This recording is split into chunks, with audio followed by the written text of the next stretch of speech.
Hi friends, last lecture में हमने बात की थी कि कैसे सेलों का सीरीज कॉम्बिनेशन तैयार किया जाता है, कैसे उनका पैरेलल कॉम्बिनेशन तैयार किया जाता है, कैसे उनमें मैक्सिमम पावर आउटपुट लिया जाता है। और ये बात की थी कि नेक्स्ट लेक्चर में हम जो टॉपिक स्टार्ट करेंगे वो है किरचॉफ्स लॉ। कि किरचॉफ का लॉ क्या है, कैसे इसको काम में लिया जाता है, किस चीज पे बेस किए हैं, कैसे इस पे हमसे क्वेश्चन पूछा जा सकता है। तो किरचॉफ लॉ दो तरह के हैं, पहला है फर्स्ट लॉ, दूसरा सेकंड लॉ। तो जो किरचॉफ फर्स्ट लॉ है ये क्या है कि मान लो कोई पाइप है, यहां से आता है 10 लीटर वाटर आता है।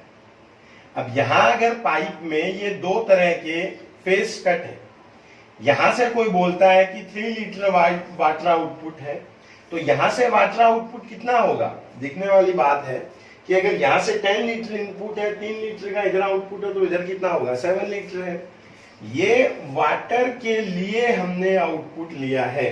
इसी चीज को किरचॉफ ने करंट या चार्ज के लिए बताया कि अगर किसी वायर में यहां से आई करंट आता है, इस जंक्शन पॉइंट की हम बात करें, इस पॉइंट की, यहां पे इस वायर के अगर हम दो फेस इस तरह से कर देते हैं, यहां पे हम बोलते हैं कि I2 है, यहां पे हम बोल देते हैं I3 और इसको हम नाम दे देते हैं I1। तो किरचॉफ ने अपने फर्स्ट लॉ में ये बताया कि जो I1 करंट आता है इसकी वैल्यू I2 और I3 के सम के इक्वल होती है। मतलब किसी जंक्शन पॉइंट पे जितना करंट इनपुट होता है उतना ही करंट आउटपुट पे निकलता है।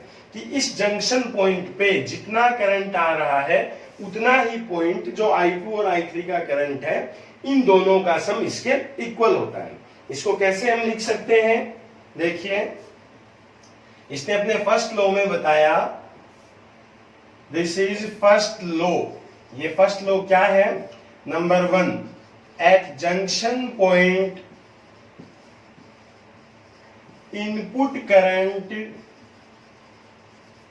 Is equals to output current. कि जंक्शन पॉइंट के ऊपर जितना करंट इनपुट होता है उतना ही करंट आउटपुट पे जाता है। या इसी ने बताया at junction point algebraic sum of current is always 0। ये क्या है, देखो ये है कि I1 को हम किसके इक्वल देते हैं, I1 is equals to I2 plus I3। अगर इन दोनों को इधर ले आए तो क्या लिख सकते हैं, I1 minus I2 minus I3 is equals to 0। या इसी को हम क्या बोलते हैं, टोटल करंट, तो लिख दें sigma I is equals to 0। तो किरचॉफ अपने फर्स्ट लॉ में बोलता है कि किसी जंक्शन पॉइंट, संधि बिंदु जहां पे वायर कनेक्टेड है, यहां जो करंट का एल्जेब्रिक सम है उसकी वैल्यू हमेशा कितनी मिलती है, 0 मिलती है। या ये भी कह सकते हैं कि इस पॉइंट पे जितना चार्ज इनपुट हो रहा है उतना ही चार्ज आउटपुट पे चला जाता है। तो यहां से दूसरी चीज हम क्या कह सकते हैं, this is based on charge conservation. कि जितना चार्ज किसी जंक्शन पॉइंट पे आता है उतना ही चार्ज उस जंक्शन पॉइंट से बाहर निकल जाता है। ये किस चीज पे बेस्ड हुआ, चार्ज कंजर्वेशन पे। तो या तो डायरेक्ट इस तरह का क्वेश्चन आ सकता है, if I1 is equals to 6 ampere, I2 2 ampere, then find the value of I3, तो कितना होगा 4 एम्पियर। और या तो इस पे पूछा जाता है कि ये किस पे बेस्ड है, तो किस पे बेस्ड है, ये चार्ज कंजर्वेशन पे। किरचॉफ फर्स्ट लॉ जो है इसको करंट लॉ भी बोलते हैं, किरचॉफ्स करंट लॉ, क्योंकि ये किसकी बात करता है, करंट की बात करता है। इस फर्स्ट लॉ के जैसे ही इसने दूसरा लॉ दिया, जैसे ये करंट के लिए था वैसे ही सेकंड लॉ वोल्टेज पे बेस्ड था। अब किसकी बात करते हैं, किरचॉफ्स सेकंड लॉ। देखो अभी फर्स्ट लॉ क्या था कि जो टोटल करंट जंक्शन पॉइंट पे होता है वो कितना होता है, 0। अब बात करते हैं कि टोटल वोल्टेज क्या होता है।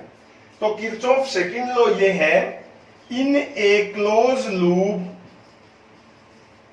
Total voltage is always zero. अगर कोई क्लोज लूप है तो जैसे वहां जंक्शन पॉइंट पे टोटल करंट जीरो था, वैसे ही यहां जो टोटल वोल्टेज है उसको कितना कर दिया जाता है, जीरो।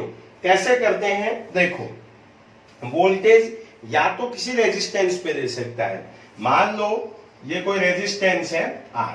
दो चीजें हमें यह याद रखनी है, अब या तो इस रेजिस्टेंस में करंट हो सकता है इधर, और या तो इस रेजिस्टेंस में करंट हो सकता है इधर।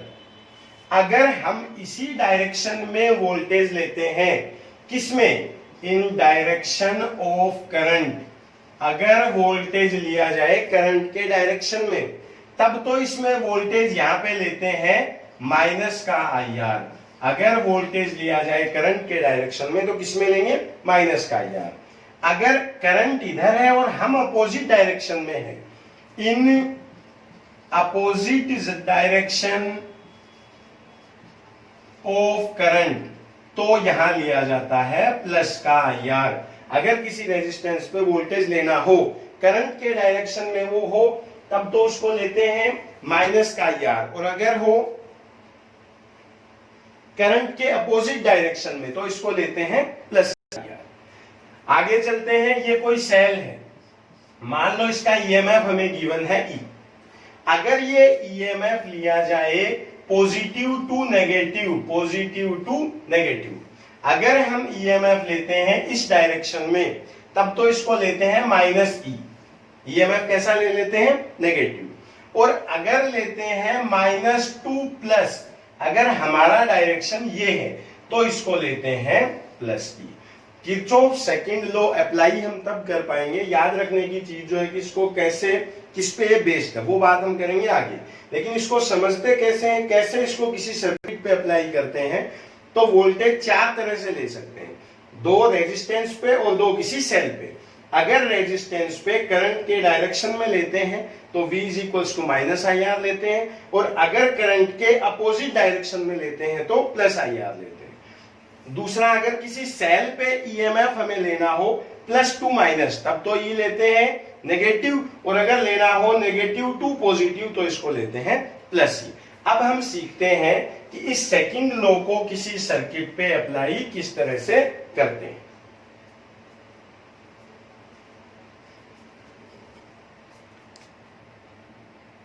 तो पहले अब हम एक क्वेश्चन लेते हैं और देखते हैं कि उस पे किरचॉफ लॉ को कैसे अप्लाई किया जा सकता है। देखो, पहले तो हम एक सिंपल एग्जांपल लेते हैं जिसमें हम इसका एप्लीकेशन सीखेंगे, फिर सीखेंगे कि क्वेश्चन हमसे कैसे पूछा जाएगा। जैसे मान लो ये कोई सर्किट हमें दिया हुआ है, 10 वोल्ट, 2 ओम, 3 ओम। मान लो हमसे पूछ रखा है what is the value of current. मैं यहां से किरचॉफ लॉ अप्लाई करना स्टार्ट करूंगा और वापस इसी पे आऊंगा, क्योंकि किरचॉफ लॉ क्या था, फॉर ए क्लोज लूप, यानी लूप कैसा होना जरूरी है, क्लोज लूप जरूरी है। तो यहां से चलेंगे, घूम के हम वापस यहीं आ जाएंगे। देखो इधर चलते हैं, करंट के डायरेक्शन में जब हम चलते हैं तो हमने बात की थी कि करंट के डायरेक्शन में जो रेजिस्टेंस का वोल्टेज है V = IR, वो कैसा लिया जाता है, नेगेटिव लेते हैं। तो यहां जब आएंगे तो इक्वेशन अप्लाई करते हैं, -I/R, कितना है R, 2 है। आगे आते हैं, करंट का डायरेक्शन भी यही है और हमारा डायरेक्शन भी यही है, मतलब हम करंट के डायरेक्शन में ही मूव कर रहे हैं। तो क्या आएगा, -I/3। आगे चलते हैं, बैटरी के माइनस से प्लस में जाते हैं, तो हमने कहा था E जो है वो कैसा लिखा जाता है, पॉजिटिव। तो इसको लिखेंगे +10 = 0। ये था Kirchhoff law, for a close loop net voltage is always equals to 0। या इसी को मान लो अगर हम इस डायरेक्शन में चलते हैं, अब देखो करंट का डायरेक्शन है ये, इन एरो को मैं एक बार हटा देता हूं, और हम चलते हैं इस डायरेक्शन में। देखो इधर चलते हैं, इसी इक्वेशन को दूसरे तरीके से कैसे अप्लाई किया जा सकता है ये मैं आपको बता रहा हूं। यहां जब आते हैं तो बैटरी के प्लस से माइनस में अगर हम आए, हमने ये सीखा है कि बैटरी के प्लस से माइनस में जब आते हैं तो EMF माइनस में लिया जाता है। तो कितना आएगा, -10। आगे चलते हैं, इधर आते हैं। अब करंट का डायरेक्शन तो है ये, और हमारा डायरेक्शन है करंट से एकदम अपोजिट। ये आई इधर है और हमारा डायरेक्शन इधर है, तो क्या लिखेंगे, करंट के अपोजिट डायरेक्शन में जब ईएमएफ लेना हो या किसी रेजिस्टेंस का वोल्टेज लेना हो, तो उस पे वोल्टेज करंट के डायरेक्शन में नेगेटिव लेते हैं और करंट के अपोजिट डायरेक्शन में पॉजिटिव लेते हैं। तो इधर चलेंगे तो प्लस आई इंटू 3, आगे बढ़ते हैं तो प्लस आई इंटू 2। ये प्लस में क्यों लिया है, क्योंकि करंट के अपोजिट डायरेक्शन में हमें, करंट इधर है और हमारा डायरेक्शन ये है, इज इक्वल्स टू 0। कैलकुलेट करो, माइनस का 10 इधर आएगा तो कितना लिखेंगे, प्लस 10। ये कितना होगा, 3i प्लस 2i, 5i, या i इज इक्वल्स टू हम कितना ले सकते हैं, 2 एम्पियर। ये था कि किरचॉफ लॉ को अप्लाई कैसे किया जाता है, इसका बेसिक कंसेप्ट यूज कैसे आता है। अब मैं आपको बताता हूं कि किरचॉफ लॉ पे क्वेश्चन हमसे कैसे पूछा जाता है, वो हम सीखते हैं। देखो क्वेश्चन इस तरह से आएगा,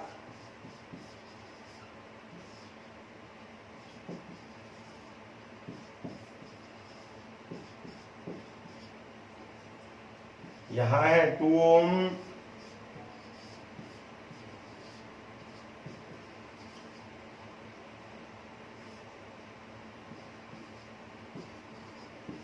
चलो ये है और पूछा गया है, ये A है ये B है।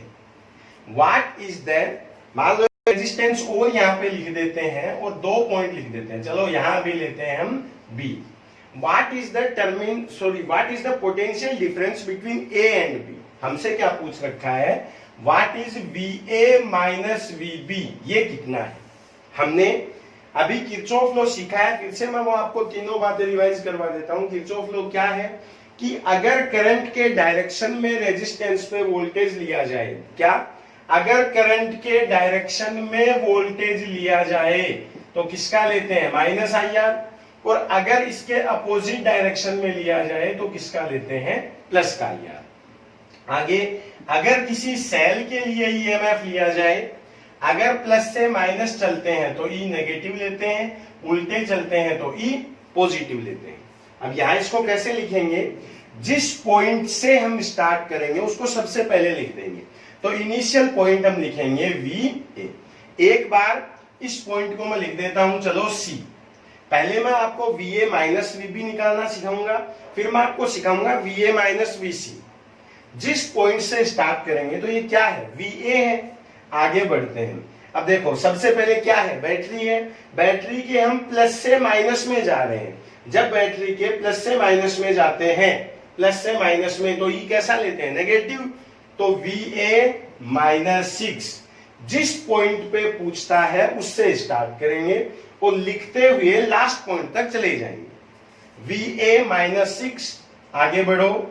देखो पीछे से कितना करंट आया है, 2 एम्पियर, रेजिस्टेंस कितना है, 2 ओम है। तो वोल्टेज जब इस पे लेंगे तो लिया जाएगा V माइनस IR। तो कितना आएगा, माइनस I है 2, R है 2। करंट का डायरेक्शन यही है और यही हमारा डायरेक्शन है, इसलिए हमने इसको किसमें लिखा है, माइनस में। यहां मैं आपको दिखा भी देता हूं, ये माइनस का IR हमने लिखा है। आगे चलते हैं, ऊपर से कितना करंट हो रहा है, 1 एम्पियर। 2 एम्पियर करंट यहां से आ रहा है, 1 एम्पियर करंट आगे जा रहा है, तो यहां कितना है, 3 एम्पियर करंट है। तो जब इस पे वोल्टेज लिखेंगे तो लिखा जाएगा माइनस I है 3 और R कितना है, 4। तो माइनस 3 इंटू 4।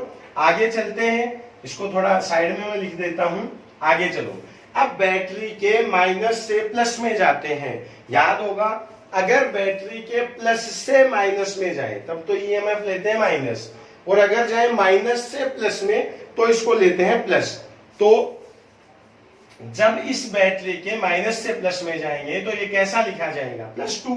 इसको हमने लिखा है +E, और इसके पीछे रीजन क्या है, E पॉजिटिव तब लिया जाता है जब माइनस से किस में जाए, प्लस में। आगे बढ़ते हैं, आगे चलते हैं। अब नीचे कितना एम्पियर करंट निकल गया, 1 एम्पियर। आगे बढ़ेगा कितना, यहां से आया था 2 + 1 3, 1 अगर नीचे चला गया तो आगे फिर से कितना जा रहा है, 2 एम्पियर। तो माइनस करंट का डायरेक्शन ये, हमारा भी डायरेक्शन ये, तो I है 2, आर दे रखा है 2। अब लास्ट पॉइंट क्या है, बी है। जिस पॉइंट का वोल्टेज लास्ट में लेना हो उसको लास्ट में इक्वल करके लिख देंगे। एक बार मैंने VA से VB के लिए लिया है, सेम चीज जब मैं अप्लाई करूंगा तो C तक आऊंगा, बस इसमें ये कंसीडर नहीं करूंगा। फिर से आप समझ लेना, कैलकुलेट करेंगे तो VA -6 -4 -12 -4 और ये प्लस का है 2, तो 6 + 4 10 22 26 बचेगा कितना 20 10 22 26 बचेगा यहाँ पे -24 इज इक्वल्स टू VB को इधर ले आएंगे तो VA - VB हम कितना लिख सकते हैं 24 वोल्ट। अगर इसी क्वेश्चन में हमसे पूछ लिया जाए, ये आ गया है VA - VC, तो यहां मैं C कर देता हूं और फिर से आपको ये सेम चीज अप्लाई करके दिखा देता हूं कि किरचॉफ लॉ को कैसे किसी सर्किट के ऊपर अप्लाई किया जाता है। देखो फिर से इसको लिखते हैं, जिस पॉइंट से शुरू करना है उसको लिखते हैं हम सबसे पहले। तो फर्स्ट पॉइंट क्या है, ए है, तो सबसे पहले क्या लिखेंगे VA। आगे चलो, सबसे पहले आती है बैटरी, बैटरी के प्लस से माइनस में जाते हैं तो क्या लिखते हैं माइनस का ही, तो क्या लिखा जाएगा VA - 6। आगे बढ़ते हैं इस 2 ओम पे, कितना एम्पियर करंट आता है 2 एम्पियर, R भी 2 है I भी 2 है, करंट के डायरेक्शन में माइनस का आई यहाँ, तो -I2 है R2 है। आगे चलते हैं 1 एम्पियर करंट और आ गया तो 2 + 1 यहाँ कितना हो गया 3 एम्पियर, माइनस I है 3, R कितना है 4। आगे चलते हैं, बैटरी के माइनस से प्लस में जाते हैं तो ये किस में लिखते हैं प्लस में, तो यहाँ क्या लिखा जाएगा प्लस का 2। जिस पॉइंट तक लेना हो, इस बार लास्ट पॉइंट क्या है C है, तो अब ये आगे का सर्किट काम में नहीं आएगा, यहीं इसके इक्वल क्या लिख देंगे VC। नीचे कितना करंट गया है, यहाँ क्या हुआ है, कोई भी चीज आगे कंसीडर नहीं की जाएगी। सोल्व करेंगे तो VA -6 -4 -12 + 2, तो ये आएगा 20 इज इक्वल्स टू VC, या VA - VC is equals to 20 volt. ये था कि किरचॉफ लॉ को अप्लाई कैसे किया जाता है, कैसे इस टाइम से क्वेश्चन पूछा जाएगा। कोई सर्किट हमारे सामने लिखा होगा और 2 पॉइंट के बीच हमसे पोटेंशियल डिफरेंस या वोल्टेज का डिफरेंस पूछ लिया जाएगा, तो उसको इस तरह से आगे सोल्व कर देंगे। आगे चलते हैं, जिस तरह फर्स्ट लॉ बेस्ड था चार्ज कंजर्वेशन पे, उसी तरह सेकंड लॉ किस पे बेस्ड है, क्या बात करते हैं अब हम। ये लॉ एक लाइन में बीच में खींच देता हूं, यहां है फर्स्ट लॉ और इधर हम लिखते हैं सेकंड लॉ। देखो फर्स्ट लॉ पे हमने क्या लिखा था, this is law of current, ये किसका लॉ है करंट का लॉ है। तो यूं ही ये किसका लॉ है, this is law of voltage, ये किसका वोल्टेज का लॉ है। आगे ये क्या स्टेटमेंट देता है, total current at a junction point is 0। Junction point पे टोटल करंट कितना होता है 0। इसी तरह यहां क्या आएगा, in a close loop total voltage is 0। ठीक है, यहां हमने क्या लिखा था, this is based on energy conservation. ये किस पे बेस्ड है, एनर्जी कंजर्वेशन पे है। यूं ही ये किस पे बेस्ड है, देखो मान लो कोई सर्किट आपने 10 वोल्ट यहां पे लगा दिया, तो ये बोलता है कि जो दोनों रेजिस्टेंस है वो मैक्सिमम कितनी एनर्जी कंज्यूम कर सकते हैं 10 वोल्ट के जितनी। तो लो ये है कि जैसे ये था चार्ज कंजर्वेशन पे बेस्ड, यहां अगर हमने 10 वोल्ट बैटरी से एनर्जी दी है तो कंज्यूम भी कितनी होगी 10 वोल्ट के जितनी। तो जिस तरह ये बेस्ड था चार्ज कंजर्वेशन पे, यूं ही इस पे लिखा जाता है, this is based on energy conservation. Theory का क्वेश्चन है, याद रखेंगे। न्यूमेरिकल कैसे इसका सर्किट हम सोल्व करेंगे वो मैंने आपको इससे पहले सिखाया था। अब थ्योरी का क्वेश्चन अगर आएगा तो सिर्फ कितना आएगा कि कैसे किसी सर्किट का ये किस पे बेस्ड है? चार्ज कंजर्वेशन पे। ये किस पे बेस्ड है? एनर्जी कंजर्वेशन पे। ये था किरचॉफ लॉ। अभी तक हम चैप्टर में क्या क्या पढ़ चुके हैं? ओम्स लॉ पढ़ चुके हैं, रेजिस्टेंस के कॉम्बिनेशन पढ़ चुके हैं, रेजिस्टेंस पे वोल्टेज और करंट कैसे डिस्ट्रीब्यूट करते हैं ये पढ़ चुके हैं, रेजिस्टेंस के अलग अलग कॉम्बिनेशन, सिमिलरिटी सर्किट और भी कई तरह के सर्किट हम पढ़ चुके हैं। इसके बाद हमने कल की क्लास में पढ़ा था cell and its combination, maximum power ये कब देता है, अलग अलग तरीके से इसको कैसे कनेक्ट किया जाता है। अब हमने पढ़ा किरचॉफ लॉ कि किरचॉफ के कितने लॉ हैं, क्या क्या इनमें सिखाया जाता है, कैसे इनको किसी सर्किट पे अप्लाई किया जाता है। अब हम सीखते हैं एक नेक्स्ट छोटा सा टॉपिक है न्यूमेरिकल, इसके हम ऑलरेडी सोल्व कर चुके हैं। टॉपिक अब हम लेते हैं व्हीट स्टोन ब्रिज। देखो इस पे बेस्ड एक तो ये खुद है और एक इसी का एप्लीकेशन है जिसको हम बोलते हैं मीटर ब्रिज। क्या बोलते हैं? Metre bridge. पहले हम इसको सीखते हैं, इसके बाद हम मीटर ब्रिज पे चलेंगे। देखो व्हीटस्टोन ब्रिज क्या है, ये है कि अगर ये P है, ये Q है, ये R है, ये S है। अगर यहां मान लेते हैं गैल्वेनोमीटर है, इसके लिए कहा यह जाता है if P by Q is equals to R by S then there will be no current in galvanometer। इसको इसकी बोलते हैं बैलेंस्ड कंडीशन कि अगर P upon Q is equals to R upon S है तो व्हीटस्टोन ब्रिज के बीच में जो गैल्वेनोमीटर लगा हुआ है इसमें से कोई करंट फ्लो नहीं होता है। देखो इसको हम किरचॉफ लॉ की हेल्प से फाइंड आउट भी कर सकते हैं या इस बैलेंस्ड कंडीशन को निकाल सकते हैं। रीजन तो हमने ये पढ़ा था कि इस बैलेंस्ड कंडीशन में इस पॉइंट का और इस पॉइंट का पोटेंशियल या वोल्टेज सेम हो जाता है। सेम पोटेंशियल होने की वजह से इलेक्ट्रॉन आगे पीछे फ्लो नहीं करते हैं। लेकिन इसको निकालते कैसे हैं? मान लो यहां से करंट आता है I, मान ले यहां आते ही करंट दो ब्रांच में डिवाइड होगा। तो मान लेते हैं यहां करंट आता है I1 और इसमें हम करंट मान लेते हैं I2। अगर इसमें करंट नहीं है तो यहां आता है I1 और इसमें करंट जाता है I2। हम दो लूप लेंगे, पहले ये लूप लेंगे और फिर ये लूप, और दोनों पे किरचॉफ लॉ अप्लाई करेंगे। देखिए लूप क्या था, पहला लूप है ये P है, ये Q है, इधर I1 है, इधर I2 है। देखो यहां से चलते हैं और घूमते हुए वापस यहीं आते हैं क्योंकि किरचॉफ लॉ किस पे अप्लाई होता है? क्लोज लूप पे। तो सबसे पहले अगर यहां चलते हैं तो करंट का डायरेक्शन ये है, हमारा भी डायरेक्शन ये है। हमने ये कहा था कि अगर करंट के डायरेक्शन में हम मूव करते हैं तो जो IR है वो नेगेटिव लेते हैं। तो यहां लेंगे -I1 इंटू P। आगे चलते हैं, अब यहां जब आते हैं तो करंट के अपोजिट डायरेक्शन में अपना मूवमेंट है, तो जो माइनस था यहां पे आ जाएगा +I2Q इज इक्वल्स टू 0। इसको अगर इधर ले आए तो प्लस में आएगा, तो हम लिख सकते हैं कि I1P बराबर होता है I2Q के, या I1 अपॉन I2 को हम लिख सकते हैं Q बाई P। अब यूं ही अगर हम इस सर्किट को लेते हैं, यहां है गैल्वेनोमीटर, इधर करंट है I1, यहां करंट है I2, ये R है और ये S है।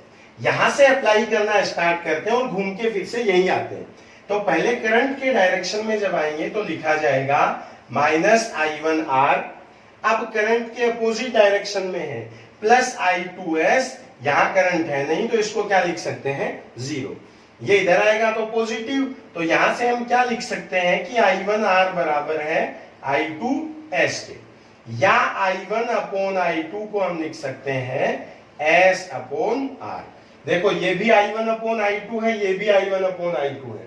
अगर दोनों की एक साइड बराबर है तो दूसरी साइड भी क्या होगी? इक्वल होगी।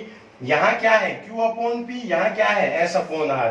तो हम इसको लिख सकते हैं Q upon P is equals to S upon R, या इसको उल्टा कर दें तो क्या लिख सकते हैं? P upon Q is equals to R by S।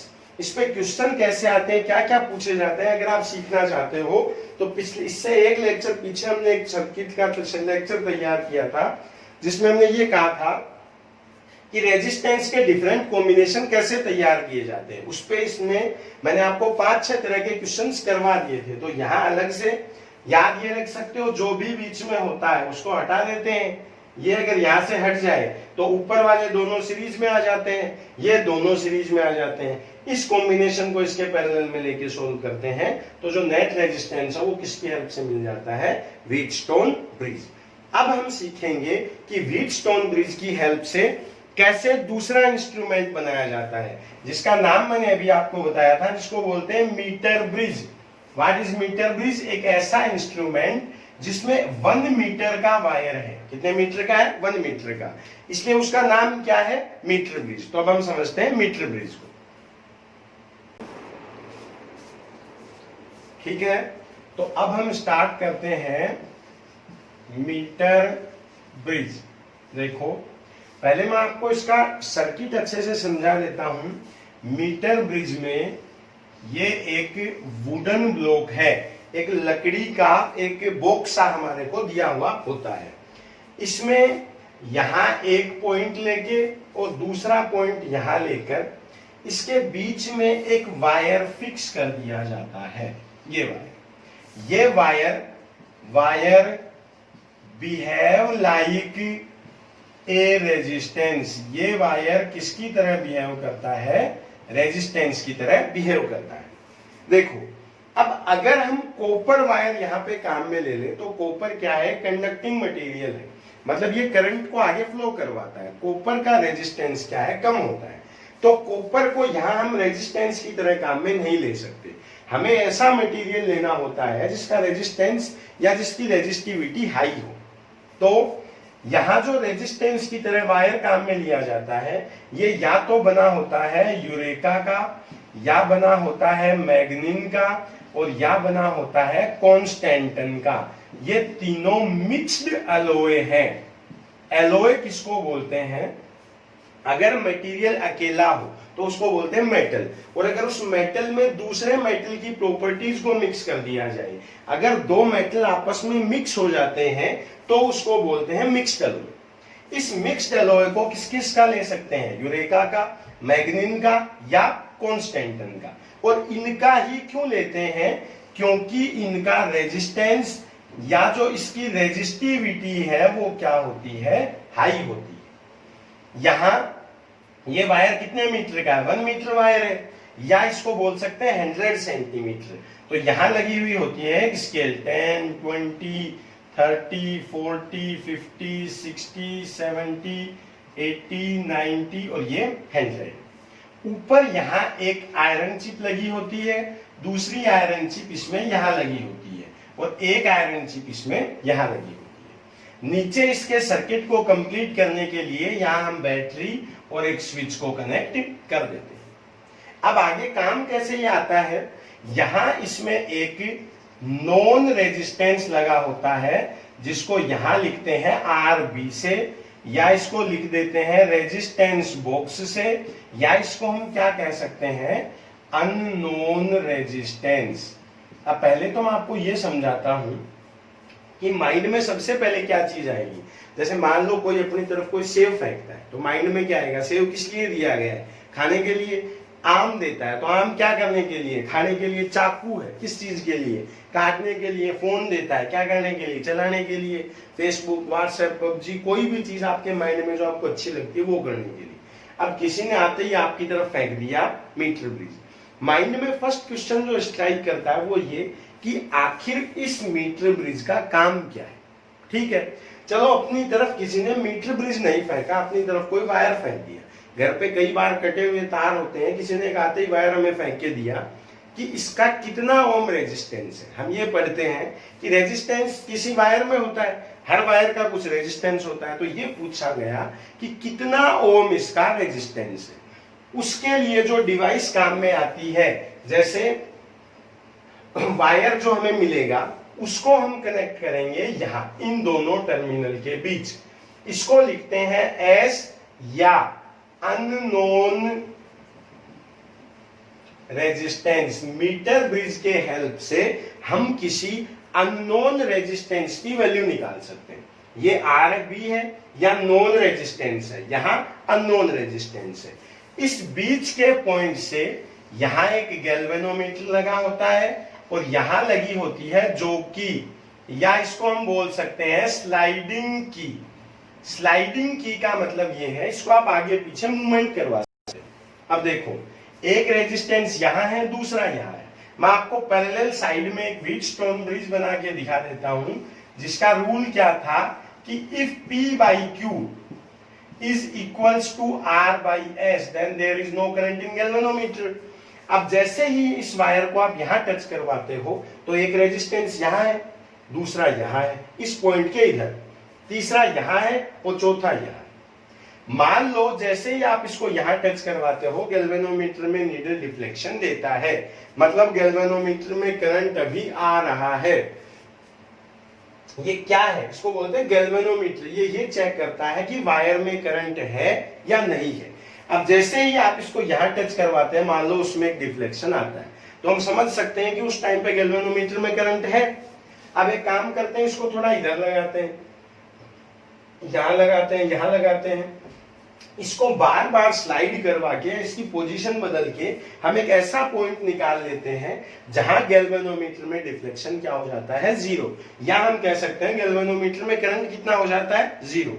Galvanometer में करंट जीरो कब होता है? P by Q is equals to क्या हो, R by S। अब अगर यहां इसको हम बोल दें balancing point, this is balancing point. अगर ये लेंथ L सेंटीमीटर है तो पूरा वायर कितने मीटर का था, 1 मीटर का या 100 सेंटीमीटर का। तो यहां जो लेंथ बचती है ये बचेगी 100 माइनस L। अगर ये L है तो ये कितना है, 100 माइनस L। अब इन दोनों का रेशियो और इन दोनों का रेशियो अगर ये इक्वल होता है तो गैल्वेनोमीटर में कोई डिफ्लेक्शन नहीं होगा। तो हम क्या कह सकते हैं, एट बैलेंसिंग पॉइंट R, इसको बोल देते हैं R upon L is equals to S upon 100 minus L। या S इज इक्वल्स टू हम क्या लिख सकते हैं, 100 minus L upon L into R। ये था मीटर ब्रिज, जिसका वायर किस चीज का बना है, यूरेका का, मैग्नीन का या कॉन्स्टेंटन का। क्यों? क्योंकि इसकी रेजिस्टिविटी क्या होती है, हाई। काम किसके आता है, ये अननोन रेजिस्टेंस की वैल्यू निकालने की। जैसा हम देख सकते हैं ये अननोन रेजिस्टेंस है, ये नोन है। किस कंसेप्ट पे काम करता है, व्हीटस्टोन ब्रिज पे, जिसमें अगर इन दोनों का रेशियो इनके इक्वल हो जाए तो गैल्वेनोमीटर से कोई करंट फ्लो नहीं करता है। फॉर्मूला कैसे निकालते हैं, R by L is equals to S by 100 minus L, या S is equals to 100 minus L upon L into R। अब आप आज इसको अच्छे से रिवाइज कर ले। अगले लेक्चर में हम मीटर ब्रिज पे किस किस तरह के क्वेश्चन हमसे पूछे जाते हैं उसको रिवाइज करेंगे, आगे चलेंगे और नेक्स्ट टॉपिक पढ़ेंगे पोटेंशियोमीटर। हमारे सिलेबस में moving coil galvanometer, metre bridge और पोटेंशियोमीटर 3 इंस्ट्रूमेंट दिए गए हैं। तीनों में से किसी एक पे क्वेश्चन हमसे एग्जाम में जरूर पूछा जाता है। क्या क्या, metre bridge, moving coil galvanometer और पोटेंशियोमीटर। एक हमने आज पढ़ लिया है, इसके क्वेश्चन कल करेंगे, और दूसरा है पोटेंशियोमीटर। 2 इस चैप्टर में, एक है मूविंग कॉइल गैल्वेनोमीटर, वो आता है नेक्स्ट चैप्टर में, वो हम पढ़ चुके हैं पहले। फिर से जब मैं आपको पढ़ाऊंगा अच्छे से रिवाइज करवा दूंगा, इसको आप अच्छे से समझ ले। जैसे ही चैप्टर खत्म होगा हम एनसीईआरटी के सारे क्वेश्चन इसके साथ में कर लेंगे, और शीट जो है वो मैं डिस्क्रिप्शन में आपके लिए डाल दूंगा। रिवाइज करते रहिए, बाय।